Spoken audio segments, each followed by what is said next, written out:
Let's bring it over to the Flyers, right? Yeah. Because they surged down the stretch, right? They win 12 of their last 16. In the last 9 of those, they had Porter Martone, right? This is a guy who was first-round draft pick, played at Michigan State. So he had 10 points in his 9 games during the regular season. Now he's got back-to-back game winners here.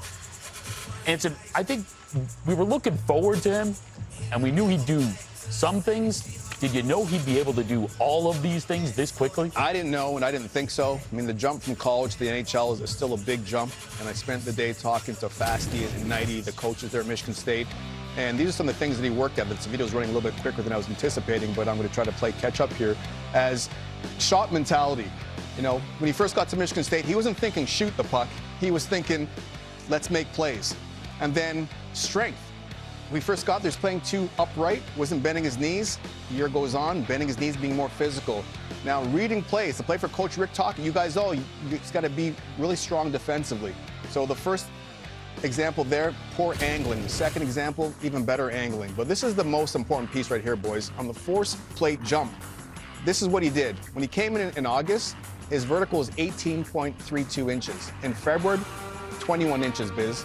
So he gained 3 inches in his vertical, which means greater leg strength, more power, more explosiveness. But he also gained 10 pounds in that process, too. So, yes, he's heavier now, guys, but he's also way more explosive. Yeah, so heavier, yeah, but more athletic at the same time. Which means scarier. Yes, and he's got this shot bank, which is one of those things maybe you can't teach. Yeah, and listen, Philly, the reason why they're here is not because of 1 or 2 top players. They had no one over 30 goals. The only playoff team with no 30-goal scorer. So they need any extra push they can get. And here you have this young kid with this incredible energy, skating ability, and Liam, his shot is lethal. So what an addition for the Flyers down the stretch and now into the playoffs. So it's been extremely impressive to watch him so far. Flyers fans love that he's there, but also Michkov loves that he's there too, Liam, because that takes a lot of pressure off him. So now that he knows that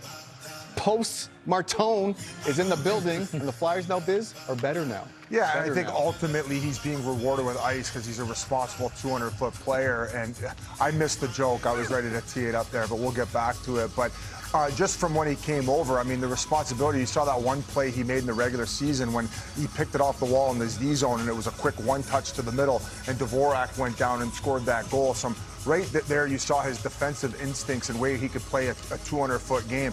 He has a really good ability for a big guy in order to get lost. You know, he's not getting tied up around the blue paint. He's always finding that extra space, and you saw it with that one-touch goal he had the other night that ended up being the game winner, or that was in game 1, excuse me. But a ferocious shot, a good competitor, and I don't think anybody ever expects a guy at 19 to come out of college and dominate the way he has. But I think it's a testament to the coaching staff and the way they've handled him, the way they've enabled him, putting him on that early power play where he scored 5-on-3 in the regular season. That gave him a lot of confidence.